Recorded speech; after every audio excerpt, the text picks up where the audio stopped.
Selon nos sources, une évolution majeure est en cours concernant les rebelles du M23, un groupe qui a semé le chaos dans cette région pendant plusieurs années.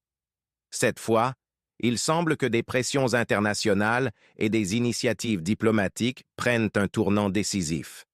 Le retrait du M23 pourrait être en marche et les États-Unis, ainsi que le président Félix Tshisekedi, jouent un rôle clé dans cette dynamique. Mais qu'est-ce qui se cache réellement derrière ces annonces? Est-ce un réel progrès vers la paix ou une nouvelle tentative de manipulation politique? Nous allons explorer cette question ensemble. Le conflit dans l'est de la RDC, marqué par les affrontements entre les forces armées de la RDC, FARDC, et le groupe rebelle M23, soutenu par le Rwanda, reste l'un des plus graves de la région.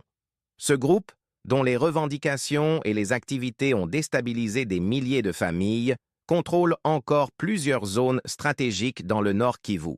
La situation est d'autant plus complexe que le M23 bénéficie, selon plusieurs rapports internationaux, de l'appui militaire du Rwanda, ce que Kigali a toujours nié. Cela a poussé la communauté internationale à prendre position avec une pression accrue sur les gouvernements impliqués. Les États-Unis en particulier ont été très actifs dans cette crise, appelant le Rwanda à cesser toute forme de soutien au M23. En réponse, Washington a intensifié ses efforts pour trouver une issue diplomatique, demandant à Kigali de retirer ses troupes et de soutenir une désescalade.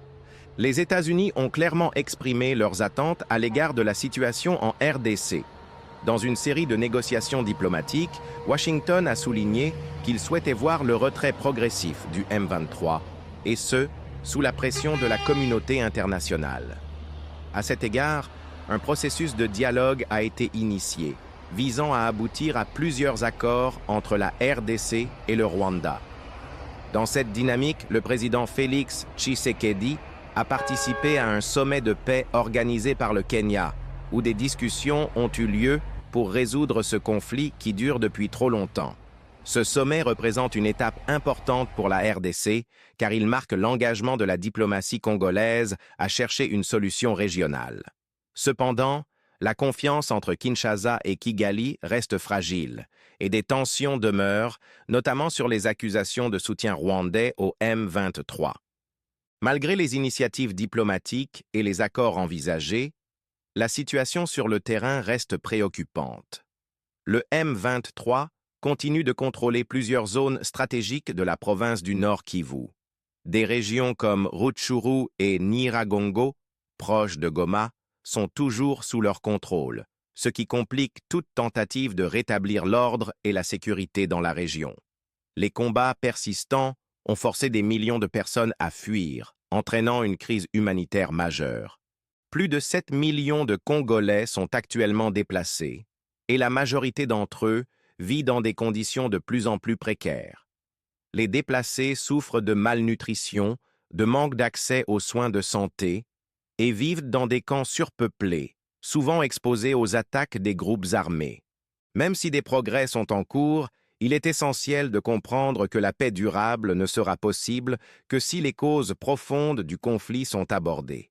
Ces causes incluent l'impunité, les querelles de ressources naturelles et une gouvernance fragile dans les zones affectées par la guerre. Tant que ces enjeux ne seront pas résolus, il sera difficile d'envisager une véritable stabilité à long terme.